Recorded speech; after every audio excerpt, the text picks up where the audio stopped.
Hi friends, പവിത്ര സീരിയലിലെ വിക്രമിന്റെ വീട് ജപ്തിയാക്കപ്പെടാൻ പോവാണ്. അതിനു മുമ്പായിട്ട് വിക്രം ചില പ്ലാനുകളൊക്കെ തയ്യാറാക്കുന്നുണ്ട്. ഇതിന്റെ ആദ്യപടിയായിട്ട് സജീവിനെ വരുൺ അടുത്തേക്ക് പറഞ്ഞയച്ചിരിക്കുകയാണ് ഹോസ്പിറ്റലിലേക്ക്. മാസ്ക് ഒക്കെ വെച്ച് സജീവ് അകത്ത് കയറുന്നുണ്ട്.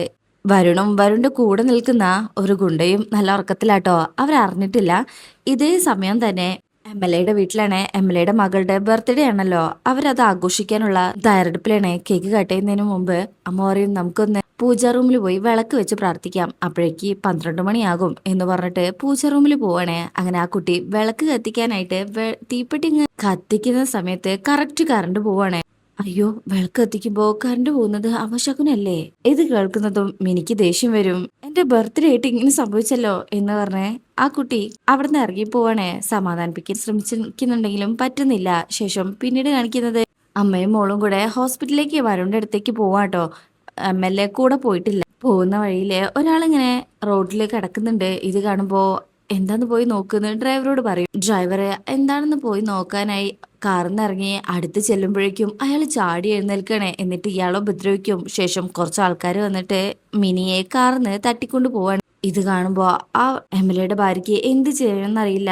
ദൈവങ്ങളെ എല്ലാവരെയും വിളിക്കുന്നുണ്ട്. അപ്പോഴായിരിക്കും ബുള്ളറ്റില് വിക്രം അങ്ങോട്ട് വരുന്നത്. എന്റെ മോളെ രക്ഷിക്കണെന്നുള്ളത് കേട്ട വിക്രം അങ്ങോട്ട് വരുന്നത്. ഈ ഗുണ്ടകള് ആ കുട്ടിയെ ഇരുട്ടിലേക്ക് തട്ടിക്കൊണ്ട് പോയിട്ടുണ്ട്. അങ്ങനെ വിക്രമിനോട് കാര്യം പറയുമ്പോ വിക്രം അവിടേക്ക് പോവാണേ. എന്നിട്ട് അവിടെ ഉണ്ടായ ആ സാമൂഹ്യദ്രോഹികളായ ഗുണ്ടകളെ വിക്രം അടിച്ചോടിക്കണേ. ആ കുട്ടിയെ അവർ ഉപദ്രവിക്കാൻ ശ്രമിക്കായിരുന്നോ, ഇല്ലാണ്ടാക്കാൻ, നശിപ്പിക്കാൻ, അങ്ങനെയൊക്കെ വേണമെങ്കിൽ പറയാം. ശേഷം ഒരു ഷോളൊക്കെ എടുത്ത് ആ കുട്ടിയെ പുതപ്പിച്ച് അങ്ങോട്ട് കൊണ്ടുവരും. എന്നിട്ട് മിനിയെ അമ്മയുടെ അടുത്ത് ഏൽപ്പിക്കണേ. അതിനുശേഷം പിന്നീട് ഇവരെല്ലാവരും കൂടെ MLA വീട്ടിലെത്തിയിരിക്കണേ. എന്നിട്ട് MLA ഭാര്യ MLA കാര്യങ്ങളൊക്കെ പറയണേ. ഇപ്പോഴും അവിടെ കറണ്ട് വന്നിട്ടില്ല കേട്ടോ. ഈ വഴിയിൽ വെച്ച് ഈ സംഭവത്തിൽ നിന്നും നമ്മുടെ മകളെ രക്ഷിച്ചത് ഒരു കുട്ടിയുണ്ട്, അവനെ ഞാൻ കൂട്ടിക്കൊണ്ട് വന്നിട്ടുണ്ട്, എനിക്ക് അകത്തേക്ക് വിളിക്കേ എന്നിങ്ങനെ MLA പറയണേ. അങ്ങനെ മോനെ വാ എന്ന് ആ അമ്മ വിളിക്കുമ്പോ വിക്രം അകത്തേക്ക് വരണേ. വിക്രം വരുന്നത് കണ്ടിട്ട് MLA അങ്ങ് ഞെട്ടിപ്പോകും.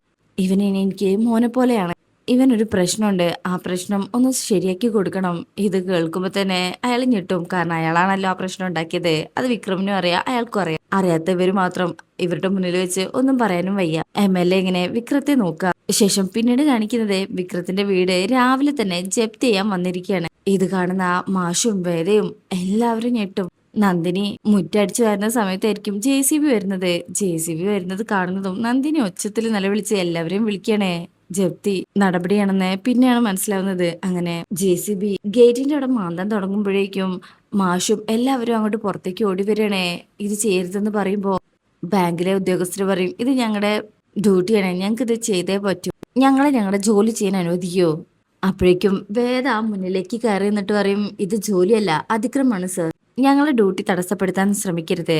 അപ്പോഴേക്കും പോലീസുകാരും അങ്ങോട്ട് വരും. അങ്ങനെ അവരും MLA ആൾക്കാരാണല്ലോ. വീട് പൊളിക്കാനായി പറയുമ്പോ JCB ഡ്രൈവർ വണ്ടി സ്റ്റാർട്ട് ചെയ്യണേ. വിക്രം അവിടെ എത്തിയിട്ടില്ല, എത്തുന്നേ ഉള്ളൂ. അപ്പോഴേക്കും വേദ നന്ദിനിയുടെയും ശ്രീജയുടെയും കൈപിടിച്ച് ആ JCBയുടെ തൊട്ടു മുന്നിൽ വന്ന് നിൽക്കും. JCB മുന്നോട്ട് എടുക്കാൻ അനുവദിക്കാതെ. അങ്ങനെ നിൽക്കുമ്പോഴേക്കും വിക്രം അങ്ങോട്ട് പാഞ്ഞെത്തണേ. എന്നിട്ട് ഈ ജപ്തിയോടെ നടക്കില്ലെന്ന് പറയാം. എന്നിട്ട് പറയും, MLA വാസുവിന്റെ ഭാര്യയാണ് സംസാരിക്കുന്നത്, ഫോൺ വാങ്ങിക്കേ എന്ന് പറഞ്ഞിട്ട് കോൾ കണക്ട് ചെയ്ത് കൊടുക്കണേ. അങ്ങനെ വാസവന്റെ വൈഫാണെന്ന് അറിയുമ്പോ തന്നെ അവര് ഫോൺ വാങ്ങിക്കും. ഹലോ പറ മാഡം. അങ്ങനെ അവര്, നിങ്ങളിപ്പോ എന്താ ചെയ്യാൻ പോകുന്നത്? അത് ചെയ്യരുത്, ഞാനാണ് പറയുന്നത്, തിരിച്ചു പോണം, ആ വീട് ജപ്തി ചെയ്യാൻ പാടില്ല, ആ വീടിനൊരു പരിക്കു പോലും ഏൽക്കരുത് എന്നൊക്കെ പറയണേ. ഇത് കേൾക്കുമ്പോ അവർക്ക് ഒന്നും പറയാൻ പറ്റുന്നില്ല. MLA സർ എന്ന് പറഞ്ഞ് അവർ സംസാരിക്കുമ്പോഴേക്കും ഞാൻ പറയുന്ന അങ്ങ് കേട്ടാ മതി എന്ന് പറഞ്ഞിട്ട് അവർ ആ കോള് കട്ട് ചെയ്യണേ. അങ്ങനെ ഈ ഉദ്യോഗസ്ഥർക്ക് വേറെ വഴിയില്ലാതെ അവർ വന്നതിനേക്കാളും സ്പീഡിലെ JCBയും പോലീസ് വണ്ടിയൊക്കെ എടുത്ത് അവിടെ നിന്ന് പോവാണേ. ഇത് കാണുമ്പോഴാണ് എല്ലാവർക്കും സമാധാനാവുന്നത്. മാഷിന് സന്തോഷം ഉണ്ടെങ്കിലും മാഷത്ത് പ്രകടിപ്പിക്കുന്നില്ല കേട്ടോ. വേദ ഇങ്ങനെ വിക്രത്തെ നോക്കുന്നുണ്ട്. അമ്മയ്ക്ക് നല്ല സന്തോഷാവുന്നുണ്ട് കേട്ടോ. അമ്മ വിക്രത്തിന്റെ അടുത്തേക്ക് ഓടിച്ചെന്ന് കെട്ടിപ്പിടിക്കണേ. ഞാൻ പറഞ്ഞില്ലേ എന്റെ മോൻ എല്ലാം റെഡിയാക്കുന്നേ. മാഷ്ട മുന്നിലും അതിങ്ങനെ വീരവാദമായിട്ട് വിളിച്ചു പറയുന്നൊക്കെ ഉണ്ട് കേട്ടോ. അപ്പൊ നമുക്കിനി ഈ ഭാഗത്തിന്റെ കറക്റ്റ് ആയിട്ടുള്ള ഡീറ്റെയിലിംഗ് റിവ്യൂ ആയിട്ട് നമുക്ക് ഉടൻ തന്നെ വരാം. അപ്പോൾ ഇന്നത്തെ റിവ്യൂ ഇഷ്ടപ്പെട്ടിട്ടുണ്ടെങ്കിൽ ചാനൽ എല്ലാവരും ഒന്ന് ലൈക്ക് ചെയ്യുക, സബ്സ്ക്രൈബ് ചെയ്യുക, നിങ്ങളുടെ അഭിപ്രായങ്ങൾ കമന്റ് ചെയ്യുക. താങ്ക്